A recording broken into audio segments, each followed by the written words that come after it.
everyone. Pleasure to be here. So I'm a postdoctoral researcher at Montreal Health Institute, and I will present the physiological responses and perceptual responses of older adults living in social housing during a heat wave. So as an introduction, I will not repeat the thing that we talked about this morning. I'm going to narrow my lane on heat wave more precisely. And according to the latest Lancet report, you can see in camel color the heat wave days attributable to the climate change compared to blue without climate change. So we see that climate change increases the frequency and also the intensity of heat wave. In 2024, older adults, which is a very specific vulnerable population, has been exposed to plus 300% of heat wave days. And here you can find the data in Canada that we use for the heat-related mortality. You can find that among the older adults, 65 years old and plus, you have an increase of heat-related mortality. Also, want to emphasize that mortality and hospitalization is only the tip of the iceberg. We got multiple indicators that we should care about: quality of life, mental health, discomfort. So all of this is important as well. We got different vulnerability factors that we should tackle in this presentation. First is the age, and also the low socioeconomic status, because they cannot afford for a proper cooling system, for example. Also living alone. According to the British Columbia report in Canada, 56% of heat-related deaths occur among people living alone. Two Richard gaps that my study or our study will tackle. The first one is the outdoor temperature. Epidemiology study use outdoor temperature. However, outdoor temperature is a poor predictor of indoor temperature. And why we should care about indoor temperature? Because 98% of heat-related deaths occur at home in Canada. Also, 90% of the time you spend it inside the home. That's why we should care about indoor environment. So we can lead lab-based study, as we are doing in the lab that I'm in, within protocols. However, this is not the real world. For example, daily physical activity is not representative of what a older adult can do, such as cooking, for example, at home. Also, we are limited. We cannot ask participants to sleep in the climate chamber for 3 days. So we only care about diurnal exposure. However, we miss the nocturnal exposure, which is very important also. All of this leads us to the objective of this study, which is quantify the impact of heat wave on the in-situ physiological and perceptual responses of older adults living in social housing. Using the heat suit system, I will present you the novelty of this project using this heat suit system. So in summer 2024, we recruit in Montreal, Canada, people older than 50 years old. They can have multiple chronic disease, and they are living in social housing. That's why we use the Office Municipal d'Habitation de Montréal, which is the largest social housing manager in Montreal, help us to targeting the building where we are more likely to meet this criteria. So here is the study design. Here you have this old woman. We went at home. And at the baseline, we make 1-2 hours of questioning. So it's building characteristics, medical survey, lifestyle habits, physical activity level that we measure at the beginning, and also, and that took time to explain how a smartwatch works for older adults. So we took 1 hour to explain everything. And then after we start for 4 months of study in June, July, August, and September. And here you can see the novelty of our project, which is the heat suit. This is the first time that we deploy this system in older adults. So how does it work? First, you have a smartwatch. The participant perform tasks on a daily basis. All the data is stored locally on the smartwatch. Then the data sent to the environmental node, which is in the apartment of the participants. And then all the data sent to us on the cloud. So we can check on daily basis if the participant performed the task or not. Here an example. We went at home. Most of the participants use fans and AC, but the AC is a very small AC that you plug in the window, so sometimes it's not perfect, I would say. We set up the environmental node in the main room. This can measure indoor temperature, indoor humidity, air pollution, wind speed. And then this is a task that the participant should perform. So the first one would be the blood pressure. The blood pressure helps us to estimate the cardiac strain by measuring blood pressure, but also heart rate. The second is the estimation of core temperature by using oral temperature. So we put a probe under the tongue for 90 seconds, and we got the oral temperature. And lastly is the body mass scale that we use for measure the daily variation of body mass to estimate dehydration. Lastly, and the most important, is the smartwatch. They use it 24/7. It helps us to measure urine frequency, sleep quality, and also steps. But more important, we use this smartwatch to send questionnaire on daily basis. The questionnaire could be thermal sensation. How do you feel? Cold, neutral, or hot? Are you thirsty? Yes, no. Are you sweaty? Yes, no. All of these quick questions that you should do.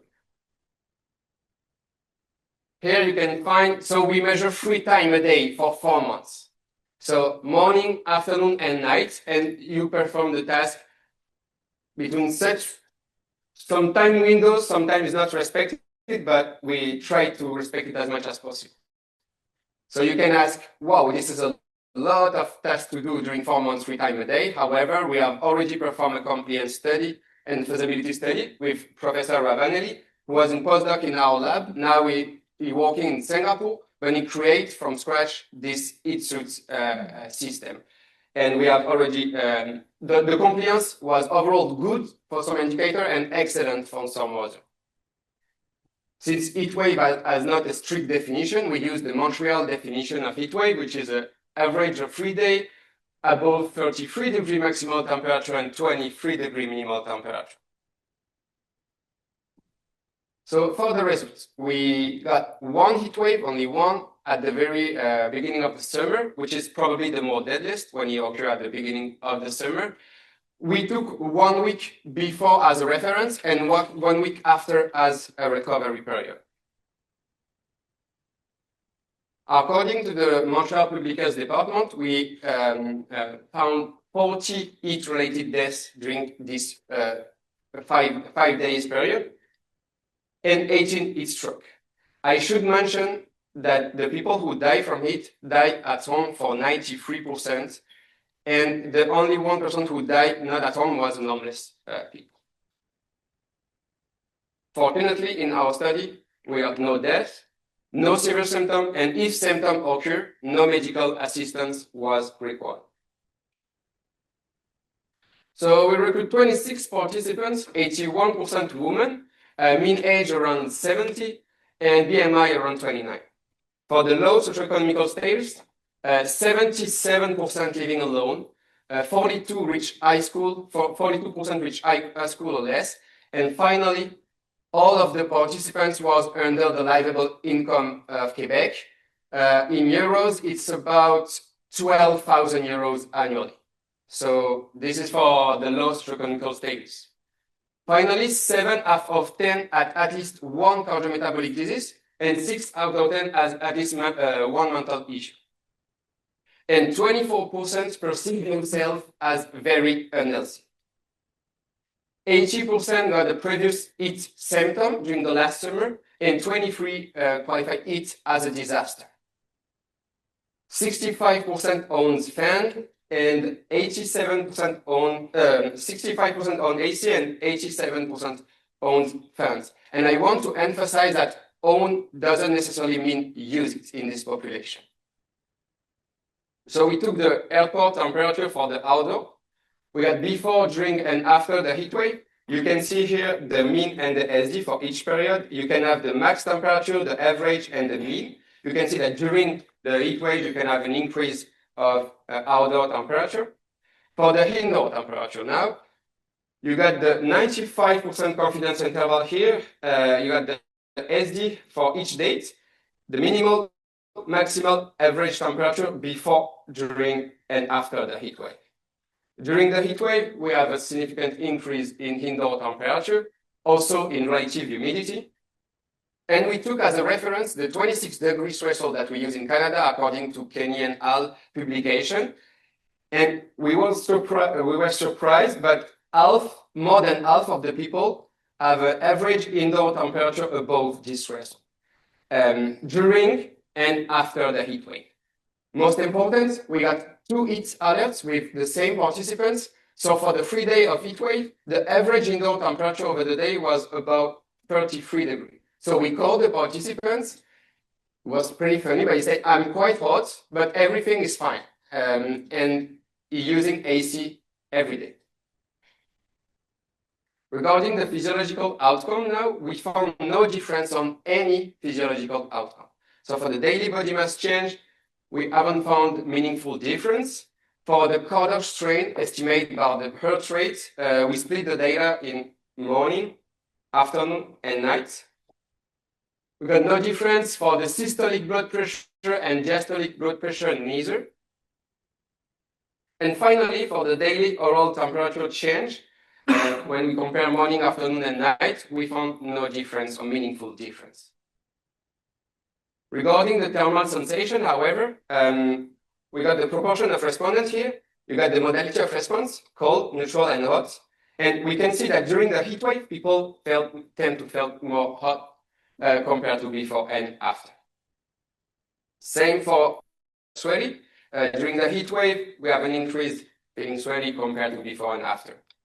And the thermal discomfort, same result. During a heat wave, we have an increase of discomfort compared to before and after. I don't have time to present all the results, but for thirsty, it's the same result as well.